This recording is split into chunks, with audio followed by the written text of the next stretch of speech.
سوال: وہ کون سا عمل ہے جس کا ثواب اللہ تعالیٰ خود دیں گے؟ جواب: روزہ۔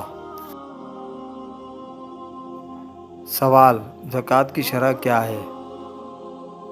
جواب: 2.5%۔ سوال: حج کے فرائض کیا ہے؟ جواب: طواف کعبہ، احرام باندھنا اور قیام عرفات۔ سوال: حضور صلی اللہ علیہ وآلہ وسلم نے صحابہ کے ساتھ مل کر کون سی مساجد تعمیر کری؟ جواب: مسجد نبوی، مسجد قباء۔ سوال: حضور صلی اللہ علیہ وآلہ وسلم کا خاندان قریش کی کس شاخ سے تعلق رکھتا ہے؟ جواب: بنی ہاشم۔ سوال: حضور صلی اللہ علیہ وآلہ وسلم کس سنہ عیسوی میں پیدا ہوئے؟ جواب: 20 اپریل 571۔ سوال: حضور صلی اللہ علیہ وآلہ وسلم کس دن پیدا ہوئے؟ جواب: سوموار۔ سوال: حضور صلی اللہ علیہ وآلہ وسلم کے نانا کا نام کیا ہے؟ جواب: وہب بن عبد المناف۔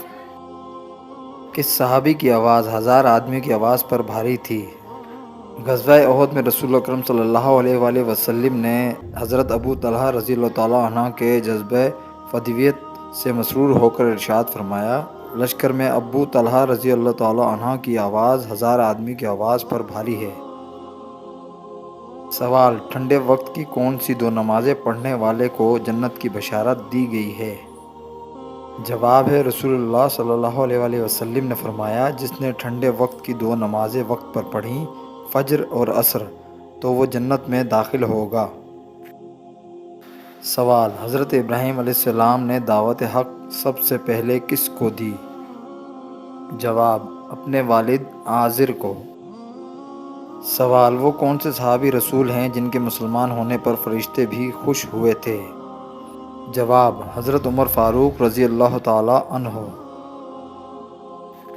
سوال: آب سلطانی کس مسلمان سائنسدان نے تیار کی؟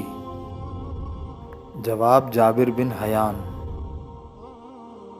سوال: اسلام کا پہلا جھنڈا کس کپڑے سے تیار کیا گیا تھا؟ جواب: حضور پاک صلی اللہ علیہ وآلہ وسلم کے امامہ شریف سے۔ سوال: کیا آپ کو معلوم ہے کہ جنت کے دروازے کی کنڈی سب سے پہلے کون کھٹکھٹائے گا؟ جواب: حضور صلی اللہ علیہ وآلہ وسلم۔